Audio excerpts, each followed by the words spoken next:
કેમ છો ધોરણ 12 કોમર્સ અને ધોરણ 12 આર્ટ્સ ના વિદ્યાર્થી મિત્રો? આજે સ્પેશિયલી તમારા માટે HRS એજ્યુકેશનની ચેનલ ઉપર ધોરણ 12 કોમર્સ અને આર્ટ્સ ના વિદ્યાર્થીઓ માટે ઇકો અર્થશાસ્ત્રના વિભાગ ઈ ના IMP તમારો દરેકનો ટાર્ગેટ મારા ભાઈ 25 માંથી 25 નો છે કે મારે જે 7 માંથી 5 સવાલ લખવાના છે એ 5 સવાલ જો મને IMP મળી જાય તો 25 માંથી 25 લાવી દો. આ વિડિયો એના માટે છે. વિભાગ ઈ ના બધા જ IMP આજે હું આપી દઉં છું. એ 12 કોમર્સ ના હોય કે આર્ટ્સ ના હોય, જે લોકો ઇકોનું પેપર આપવાના છે, ઇકોના પેપર વાળા બધા જ વિદ્યાર્થી મિત્રો HRS તમારા માટે આજે વિભાગ ઈ ના IMP લાવ્યો છે. અને આ છે યોદ્ધા સિરીઝ. યોદ્ધા સિરીઝ ફક્ત ને ફક્ત યોદ્ધાઓ માટે છે કે જે આખો દિવસ 10 કલાક વાંચવા માટે તૈયાર છે. આપણે યોદ્ધા સિરીઝનું જ્યારે લોન્ચિંગ કર્યું હતું ત્યારે કીધું હતું કે એક દિવસમાં ખાલી 10 કલાક તમારે સેલ્ફ સ્ટડી કરવાનું છે. 10 કલાકનું સ્ટડી કરો, હું જે યોદ્ધા સિરીઝમાં કરાવું છું એ કરો, અને 5 વર્ષના ખાલી PYQ કરી નાખો, 5 વર્ષના પેપર કરી નાખો. તમે જે રિઝલ્ટ ધાર્યું છે ને 100% આવશે, 100% આવશે. પણ આટલી વસ્તુ કરવી પડશે, એટલે જો હજી શરૂ નથી કર્યું તો શરૂ કરી દેજો મારા ભાઈ. હજી ટાઈમ છે આપણી પાસે, હજી આપણી પાસે 15 દિવસ જેટલો સમય વધ્યો છે. એટલે શરૂ કરી દો બધું. સેક્શન વાઇઝ બધી તૈયારી કરવા માંડો. એટલે હું સેક્શન વાઇઝ વિડીયો બનાવું છું, કારણ કે હવે 5 વર્ષના સેક્શન પ્રમાણે બધા તૈયારી કરવા માંડવાના. ફોર એક્ઝામ્પલ તમે ઇકોના વિડીયો જોવો છો, પેલા ઇકોનું વાંચવા બેઠા તમે તો સૌથી પહેલા ઇકોના સેક્શન વાઇઝ તમારે પહેલા વિડીયો જોઈ લેવાના છે. જો હોય તો ટાઈમ હોય તો સેક્શન ધારો કે આજે ઈ છે તો સેક્શન નો એક વિડીયો જોઈ લો, અને આ સેક્શન ના વિડીયોના બધા સવાલ લખી નાખો. પછી 5 વર્ષના ખાલી પેપર, 5 વર્ષમાં સેક્શન ઈ માં કયા કયા પૂછાણ ટીક કરો, બસ આ સવાલ પેલા કરી નાખો, આ સવાલ કરી નાખો. બોર્ડ પરીક્ષામાં આ જ સવાલ તમારી પરીક્ષામાં દેખાશે. આ HRS ની આગાહી છે. તો આ બધી વસ્તુ આજે હું તમને આપું છું. 25 માંથી 25 નો ટાર્ગેટ છે. તો ભાઈ જે વિદ્યાર્થી મિત્રો નવા હોય તો સબસ્ક્રાઇબ કરી નાખો, કારણ કે HRS હરમેશ તમારા માટે કામ કરે છે.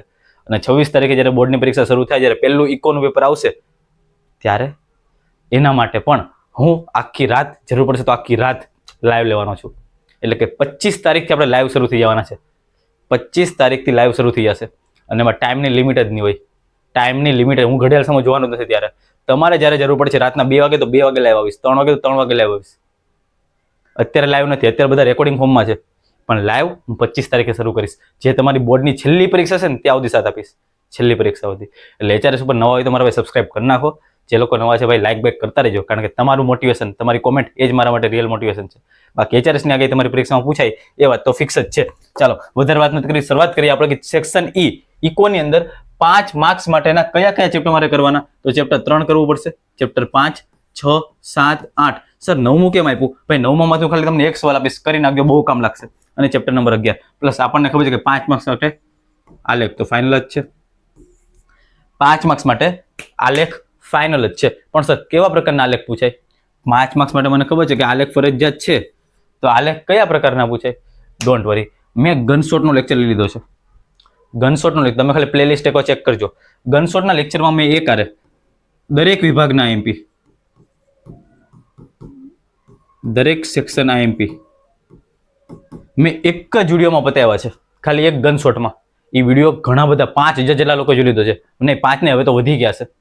5000 કરતાં પણ વધારે લોકોએ ગનશોટ જોઈ લીધો છે, કે જેમાં એક લેક્ચરમાં બધા સેક્શનના IMP બતાવી દે છે. એમાં મેં કહી દીધું છે કે કયો આલેખ કરાય, આલેખમાં કયા કયા કરવાના, કયા કયા નહીં કરવાની, બધું મેં આપ્યું છે. અને આલેખનો એક સેપરેટ વિડીયો પણ છે, એ બી તમે કરી લે. જ્યારે આપણે વ્હાઇટ બોર્ડની છે ને ત્યારે બી મેં કીધું હતું, વ્હાઇટ બોર્ડમાં જ્યારે હું ભણાવતો ને ત્યારે બી કીધું કે આવા આલેખ બોર્ડમાં પૂછાય. તો આ બધી વસ્તુ યાર બોર્ડ 2026 માટે છે, તમે એકવાર કરી લેજો. બાકી આજે હું તમને સેક્શન ના બધા IMP આપું છું. શરૂઆત કરીએ આપણે ચેપ્ટર નંબર 3 થી.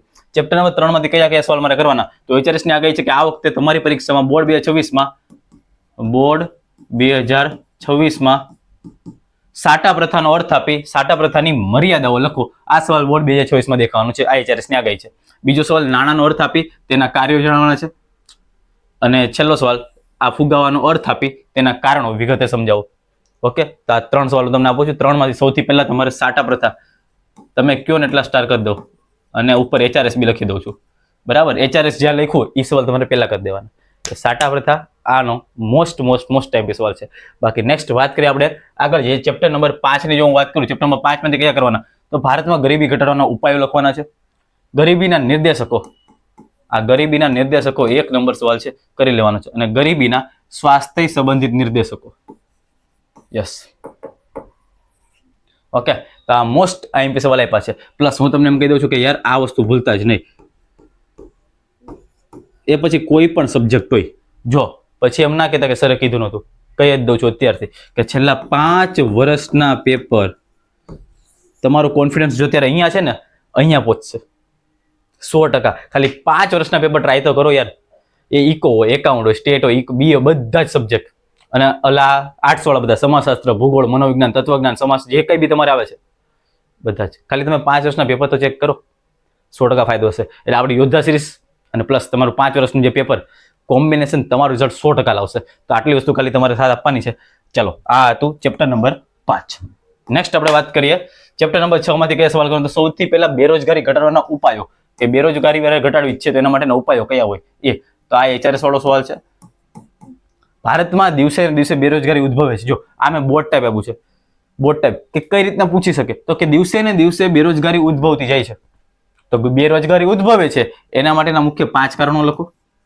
એમ બી પૂછાય કે બેરોજગારી ઉદ્ભવવાના મુખ્ય 5 કારણો લખો, અથવા તો દિવસે ને દિવસે બેરોજગારી ઉદ્ભવે છે એના 5 કારણો સમજાવો, તો એ લખવાનું છે મારે. બાકી એક આ વસ્તુ, વિવિધ કાર્યક્રમો, બેરોજગારી ઘટાડવાના વિવિધ જે કાર્યક્રમો છે, આ વિવિધ કાર્યક્રમો તમારી પરીક્ષા માટે મોસ્ટ ટાઈમ હોઈ શકે.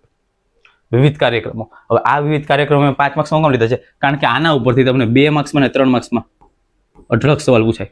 2 માર્ક્સમાં અને 3 માર્ક્સમાં, એટલે કાર્યક્રમો તમારે કરી જ નાખવાના છે.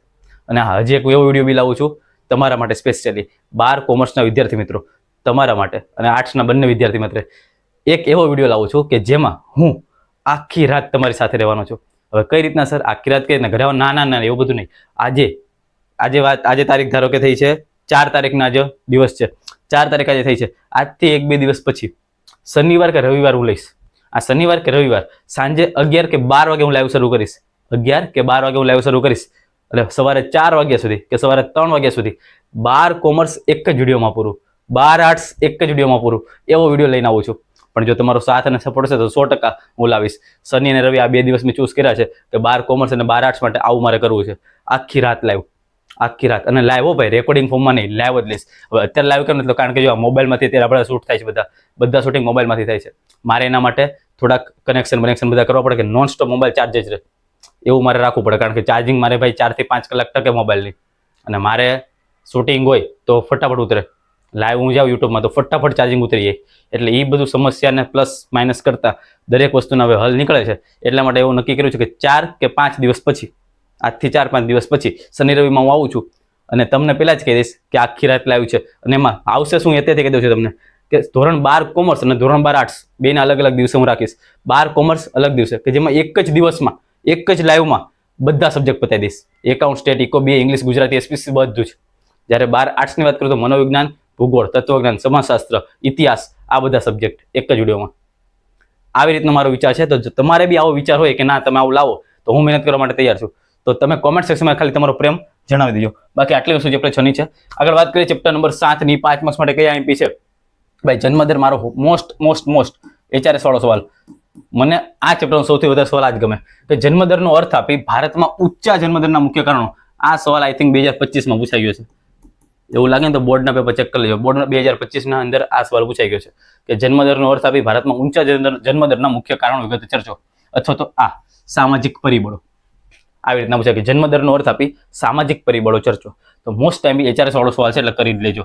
આગળ, દર 1000 પુરુષોએ સ્ત્રીની સંખ્યા લખવાની છે.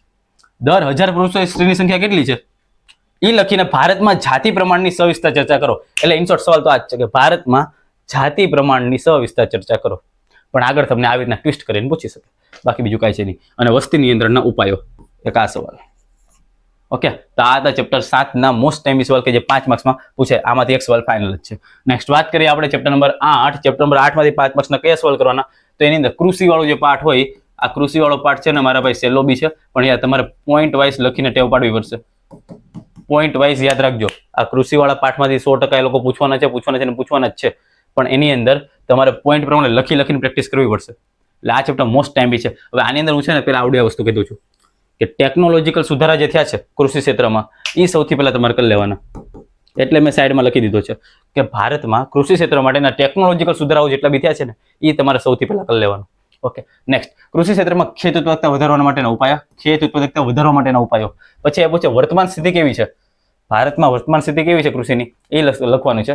અને ભારતમાં કૃષિ ક્ષેત્રના નીચી ખેત ઉત્પાદકતા માટેના કારણો. બાકી હું તમને કહેતો કે તમારે સૌથી પહેલા કયા કરવાના, તો એક આ પહેલો, બીજો અને એક આવડો અમારો, બસ આ વસ્તુ સૌથી પહેલા કરી લો, મજા આવી જવાની છે. આગળ વાત કરીએ ચેપ્ટર નંબર 9 ની. સર ચેપ્ટર નંબર 9 માં તો અત્યારે સુધી પૂછાણું જ નથી, તમે શું કામ આપો છો? પણ મારા ભાઈ HRS ની આગળ એવું કહે છે કે ચેપ્ટર નંબર 9 તમે આ વખતે પ્લીઝ કરી લેજો. હાથ જોડે રિક્વેસ્ટ કરું છું 2026 માટે ખાસ. આંતરિક વેપાર અને વિદેશ વેપાર, આનો વચ્ચેનો તફાવત ભાઈ 5 માં નહીં તો 3 માં, 3 માં નહીં તો 2 માં, કાંઈક ને કાંઈક આના રિલેટેડ તમને ક્યાંક ભેગું થશે, ક્યાંક ને ક્યાંક ભેગું થશે ને થશે. અને સિમ્પલ છે, વધારે આમાં કઈ ધાડ મારવા નથી. એટલે વેપારવાળામાંથી જો મારું માનતા હોય તો પ્લીઝ આંતરિક વેપાર અને વિદેશ વેપાર વચ્ચેનો તફાવત, એનાથી ઘણા બધા પોઈન્ટ્સ તમારી પરીક્ષામાં હેતુલક્ષીમાં બી પૂછે. હેતુલક્ષી MCQ અને SQ માં બી તમને આડ આવી શકે. એટલે પ્લીઝ ચેપ્ટર નંબર 9 માંથી એક મોટો સવાલ કરી નાખજો, આંતરિક વેપાર અને વિદેશ વેપાર વચ્ચેનો તફાવત. ચાલો નેક્સ્ટ આપણે આગળ વાત કરીએ ચેપ્ટર નંબર 11 ની. ચેપ્ટર નંબર 11 કે જે છેલ્લું ચેપ્ટર છે 5 માર્ક્સ માટેનું. 5 માર્ક્સ માટે કયા કયા સવાલ કરી શકાય? તો શહેરીકરણની હકારાત્મક અને નકારાત્મક મેં બે આપી છે. કેમ? કારણ કે હકારાત્મક અને નકારાત્મક બે મોસ્ટ ટાઈમ એમાં સૌથી વધારે જો પૂછ્યું હોય તો નકારાત્મક પૂછાય, સૌથી વધારે જો પૂછ્યું હોય તો નકારાત્મક અસરો પૂછાય છે. ઓકે, આગળ સ્થળાંતર એટલે શું તેના કારણોની ચર્ચા કરો. બાકી એક આ સવાલ તમે જુઓ, એક શહેરીકરણ છે, આ શહેરીકરણની સમસ્યા હળ કરવાના ઉપાયો. બોર્ડ 2025 માં બી કદાચ પૂછાઈ ગયો છે આ સવાલ. શહેરીકરણની સમસ્યાઓ હળ કરવા માટે એટલે કે નિવારવા માટેના ઉપાયો જણાવવાના છે. તો આ સવાલ મોસ્ટ ટાઈમ છે, એટલે સ્ટાર મારેલું છે ને પીળું બધું કરી જ નાખજો મારા ભાઈ, મોસ્ટ ટાઈમ આપું છું. આ સ્થળાંતર એટલે શું એના કારણોની વાત કરીએ ને ભારતમાં શિક્ષણની સ્થિતિ કેવી છે, મને આ ફેવરેટ સવાલ છે, ગમતો સવાલ છે કે શિક્ષણની સ્થિતિ કેવી છે ભારતમાં, એના વિશે સવિસ્તર સમજાવવાનું છે. તો આ તો ચેપ્ટર 11 માં તમારે કરવા જેવા સવાલો. બાકી હા, જો અહીંયા હું તમને ખાલી ઝૂમ કરીને બતાવી દઉં, ગનશોટ પ્લીઝ વોચ. હવે આ કયા લોકો માટે હું વોચ કરવાનું કહું છું? કે જે લોકો એક સાથે તમારે વિભાગ BCDE બધા જ સબ્જેક્ટ, બધા જ આ બી નહીં, સોરી જવા દો, બી નહીં, કારણ કે A અને B માટેનો અલગથી વિડીયો આવવાનો છે, MCQ SQ માટેનો. જે લોકોને એકારે C D E ત્રણ વિભાગના એકારે બધા MP જોતા છે, 2 માર્ક્સ 3 માર્ક્સ ને 5 માર્ક્સ, એના માટે મેં ગનશોટ બનાવ્યો છે. આ ગનશોટ વિડીયો તમારી બોર્ડ 2024 માટે મોસ્ટ MP છે.